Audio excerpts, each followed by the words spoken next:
What's up, nigga? Real ass nigga? That's what's up.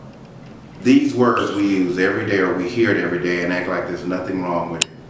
My problem is, too many of us are dying, and I think it has a lot to do with the perception of that word, or the ideology of those words. Now, let me stay with me for a second if you can. Racism exists in this country. Well, part of racism was the perception of the African that was kidnapped from Africa as being less than human. The Constitution, I think, even said is 3/5 of a human being.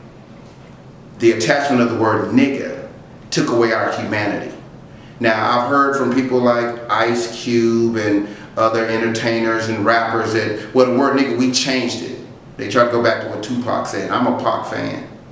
Tupac didn't change anything, because at the end of the day, for 400, 500 years, the so-called African was brutalized, killed, murdered, lynched, mutilated, because he was perceived as a nigga, a animal, a piece of property. Well, now, fast forward to the 21st century, we're calling each other niggas, and guess what we're doing? We're murdering, brutalizing, kidnapping, mutilating each other. But Randall Kennedy said, hey, that's a term of endearment with black people, and we bought into it hook, line, and sinker. Then we said certain people can say it, certain people can't say it. Oh yeah, but you can say nigga, but you can't say nigger, because nigga mean you my boy, you my friend, you my... As creative as we are, you trying to tell me with all the genius we got in hip-hop, the only word you could come up with to show love is nigga? Oh, you want to take the sting out of it? See, the reason why you can't take the sting out of it, my hip-hop nation, is because in order to take the sting out of it, you got to go back to every African that was murdered, beheaded, lynched, raped for being quote-unquote a nigga, and you got to give them their life back. If you're going to take the sting out of it, then you got to replace that sting with life. You got to give something for all the pain and suffering that that sting represented. You can't do that, then you can't take the sting out. Why aren't the Jews trying to take the sting out of the words they were called in Germany? Why aren't Mexicans trying to take the sting out of the words they were crossed as they were swimming across the various rivers to get to the United States? Why are we the only one want to take the sting out of it? Then we want you to respect our history? How is the world going to respect our history when they watched us? They knew that we were considered property and animals.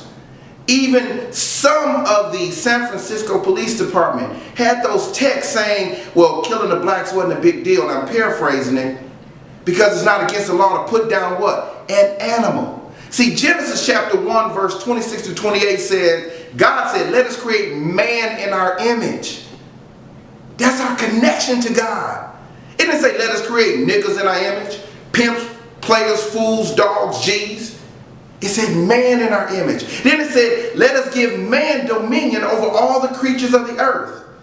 That's an inheritance. First you got a connection to God, then you got an inheritance from God. It didn't say, let us give niggas, pimps, players, fools, dogs, G's dominion over all the creatures. See, for 400 years we've called the white male a white man. He's accepted his God-given, first of all, connection, and then he's accepted his God-given what? Inheritance. He's dominating this thing. And he done called, everyone has been called in the African American community for 400 years, jigaboos, porch monkeys, coons, pickaninnies, niggas, niggers.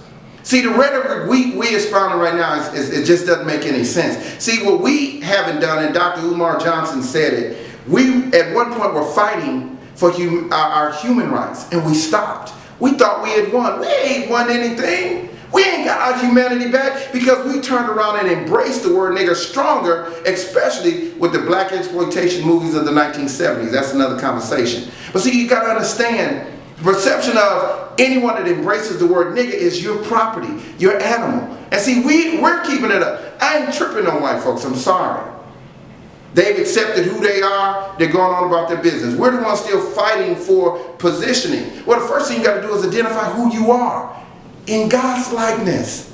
See, every time you say, I am a nigga, a real ass nigga, and you go around the world singing it and making jokes about it, the whole world laughing with you, or they're laughing at you. See, because they know what the word meant. We ain't the only one that has suffered. But at the end of the day, every time we say nigga, see, a nigga is defined as a lazy, stupid, crazy, ignorant, savage animal. So every time you say the word nigga, this is what they're seeing. They're seeing a creature, not something made in God's image. They see a creature that needs to either be put down or controlled. And y'all know about this one, right? The famous monkey. See, this is what they see every time you say nigga. They don't see our kids as human. We don't see our kids as human. We see somebody who's a property, somebody whose life doesn't have value. And all I'm saying is, every time you say nigga, this is what you're saying. This is what the world sees. How do we get our humanity back? Well, the first thing is, for those of you who don't believe what I'm saying, I'm going to just give you a short example of a subliminal message that's being given even to our kids. Now, it's up to us to interpret it, but I just want y'all to look over here. There are cartoons that have been created geared towards our kids. Let's talk about Pocahontas, Native American, human. Aladdin, Indian, from India, human. Mulan, Asians, human. Beauty and the Beast, French, human. Cinderella, Europeans, human. Anastasia, Russians, human. Hercules, Greek, human. Snow White, European, human. Sleeping Beauty, European, human. When they did Lion King, an African story, they were animals. Then I know some people say, well, hold on, Mr. Ferg, they did a cartoon, and you can list all these other cartoons, but I'm talking about feature-length cartoons that had toys and other paraphernalia that you could buy for your kids. They did Princess and the Frog. African American. The entire movie, 75% of the movie, she was a frog, a creature. Go back to Genesis. God said, let us create man in our image, and let us give man dominion over all the creatures of the earth. America has viewed the African as a creature. The question becomes, how do we view ourselves? Now, why is this important? Because right now, Black Lives Matter has an agenda. Well, my agenda is we got to focus in on the black-on-black crime. Everybody tries to say it doesn't exist. Everyone's trying to say, well, it's based on the proximity of people living next to each other who are oppressed and suffering from poverty. Then I've heard other rhetoric about, well, black-on-black crime is part of a white supremacist, and at the same time, we're still killing each other.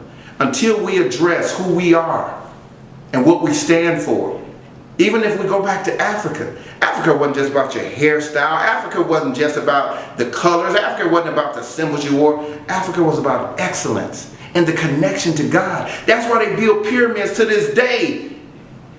America, no other scientist can figure out how they did it. They even think aliens did it because it was so perfect. So at the end of the day, we need to go back and analyze, who are we? Our history didn't begin here with niggas. Our history began with being in God's likeness. Having dominion over all the creatures of the earth. Having dominion over this earth. This is one of 5 segments. Take it, don't take it, but at least think about it. Thank you.